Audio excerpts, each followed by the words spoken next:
listeners, good day. My name is Sophia Adiola, and the program is Consumer Focus. It is basically about bringing to fore the welfare of consumers and ensuring that they get the effective delivery for their money. And with me in the studio today is our guest analyst, Mr. Omoluabi Olabode. My pleasure to be here and good day, Nigeria. On the program, we are going to be discussing about the leadership of pension commission and the crisis going on within pensioners in Nigeria. So I have a question regarding the acting DG Aisha Omaran. So why do you think that there has been this delay in confirming her? She's been like the acting DG for a very long while now. Thank you very much. If you are conversant with the activities of the National Pension Commission, otherwise known as PenCom, since the organized setup of pension matters in 2004, you recall that 2004 began the formal process of organized pension coordination in this country. Before now, pension matters have always been one that have been subjected to yearly budget rituals that has made pension funds the most vulnerable in the hands of politicians and the administrator of the activities. But the leadership of President Olusegun Obasanjo in 2004 thought it wise to establish a platform that will address, that will regulate, that will listen to the challenges, disputes, and the rest arising on payment of pension for retirees. And the Obasanjo administration came with Pension Reform Act 2004.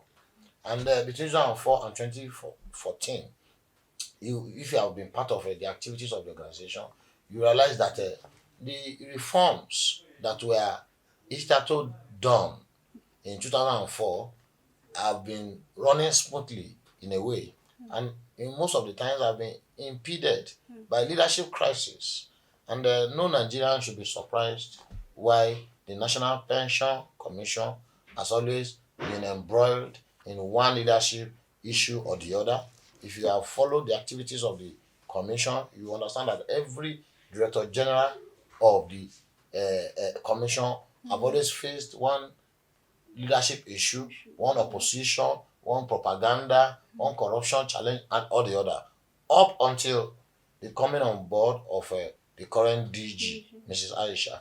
I'd like to establish that she's been in acting capacity for nearly 3 years because of the same issue that the organization have always been faced with since 2004. But one thing that is striking about her leadership is that she has been able to weather the storm.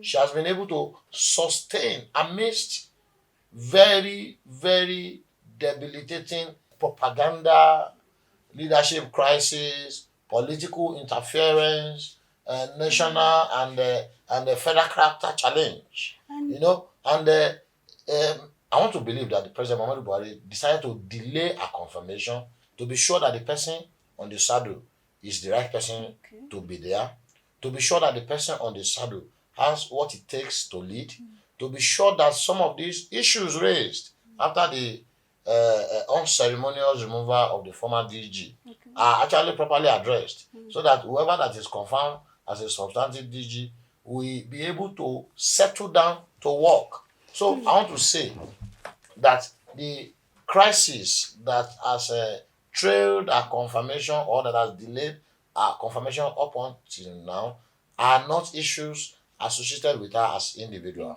but are issues that are not new to players in the industry. There are issues that have also affected previous PenCom leadership, and it is important as a nation that we take pension more seriously because it's a commission that regulates activities that has to do with the rights of people that have served this nation.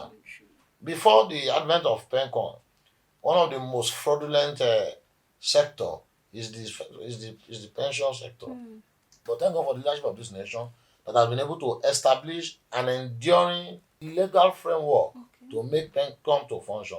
Don't forget that in 2014, after 10 years of operation, the Pension Commission actually reviewed the acts, reviewed the laws in view of the realities they have faced in the discharge of the duties of the commission.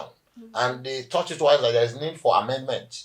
And that was what led to the 2014 amendment. Now, answering your question straight away, the reason for the delay in our confirmation has been more of political challenges that the leadership of the organization have always been faced with. And, in satisfying the political interest, political actors have always come with one blackmail or the other. They have always come with one corruption issue or the other. But this leadership under Aisha has been one leadership that have survived every allegations. Okay. Don't forget that this woman has gone before several legislative arm panel. She has defended several. In fact, at the point they talked about job racketeering, she survived it. They talked about several other things. So if the woman has for 3 years survived these intrigues, for me, this is the right time. And what President Muhammadu Buhari is actually doing is the right thing.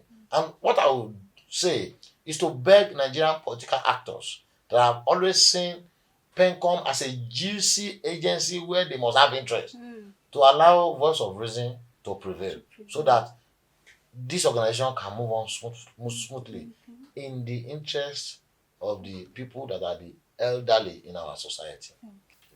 We heard a nomination was rejected by the Senate. Why do you think? Our nomination was not rejected by the Senate. Okay. Our nomination was rejected by certain members of the Of Senate. the Senate. And let's start from here. Who was the arrowhead of the group that rejected the nomination? Let me first of all emphasize that the Southeast Caucus of the Senate met, we have it on good authority, before the Senate President read the letter conveying for confirmation of the woman on the floor of the Senate. Okay. If Southeast Caucus met, it further confirms what I said earlier about political interference of the leadership of the organization. And when the Senate President had barely read the letter, when the Senate Minority Leader rose up to object her nomination, who is the Senate Minority Leader? A PDP senator from Southeast. Fine, Senator Inaya Abaribe is one Nigerian distinguished senator I respect so much. And but if you look at the position he actually canvassed, you will not divorce it from the political interference I talked about. When we are talking about smooth and hitch-free pension administration leadership,